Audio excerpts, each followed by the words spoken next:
গুণ। যে জন কৃষ্ণ চরণে মন প্রাণ সমর্পণ করেছে সেই জন প্রশান্ত আত্মা, তার হৃদয়ে অশান্তি বলে কিছু থাকবে না। হ্যাঁ, অশান্তি আসে কোথা থেকে? না, অশান্তি আসে অন্ধকারের থেকে। অশান্তির প্রধান কারণ হচ্ছে অন্ধকার, অজ্ঞানতা। ওই যে স্বয়ং ভগবান শ্রীকৃষ্ণ তিনি গীতাতে উল্লেখ করলেন, বাসাংচি জিজ্ঞানি যথা বিহায় নবানি গৃহ্ণাতি নরো পরাণি তথা শরীরানি বিহায় জীর্ণানন্যানি সংয়াতি নবানি দেহি।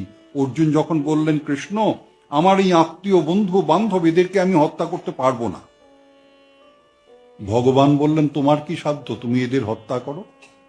সামনে যারা দাঁড়িয়ে আছে তারা অমর, তুমি জানো?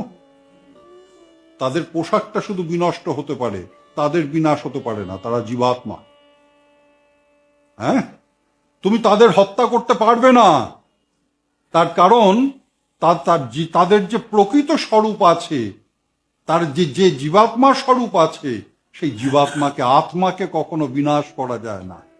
হ্যাঁ, যেমন ওই মানুষ যেমন একটা পোশাক জীর্ণ হয়ে গেলে আর একটা নতুন পোশাক ধারণ করে, ঠিক সেই রকম একটা দেহ যদি ব্যবহারের অযোগ্য হয়ে যায় তখন সেই দেহ ত্যাগ করে আত্মা একটা নতুন দেহ ধারণ।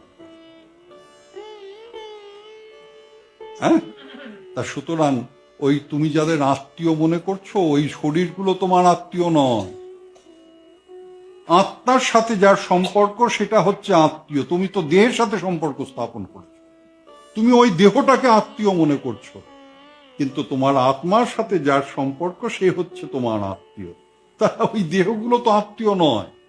এবার চিন্তা করে দেখুন, আপনারা সবাই, আপনাদের প্রত্যেকের হৃদয়ে, কারো হৃদয়ে কম, কারো হৃদয়ে বেশি পরিমাণে অশান্তি আছে। জগতে কেউ বলতে পারবে যে হ্যাঁ আমি শান্তিতে আছি? আমার কোনো চিন্তা নেই, আমি শান্তিতে আছি।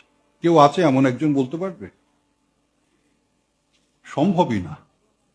কারণ জগৎ যেহেতু আছে, জাগতিক থাকবে, দেহ থাকলে দৈহিক থাকবে, সংসার থাকলে সাংসারিক থাকবে, বিষয় থাকলে বৈষয়িক থাকবে, পরিবার থাকলে পারিবারিক থাকবে। হ্যাঁ, অবস্থাটা কিরকম?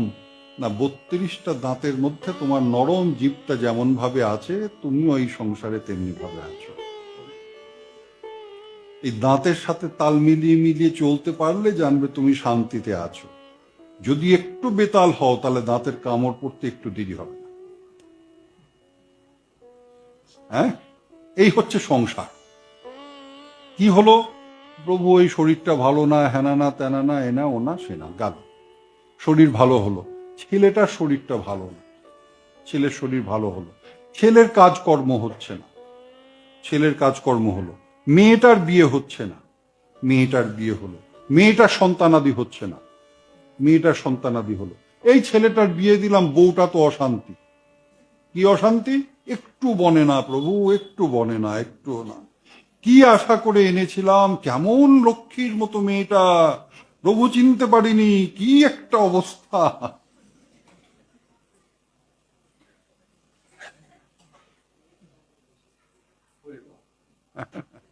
কিন্তু কথা আছে, কথা আছে কি, মানুষ এই নিজের ক্ষেত্রে আর পরের ক্ষেত্রে একটুখানি অন্যরকম হয়ে যায়।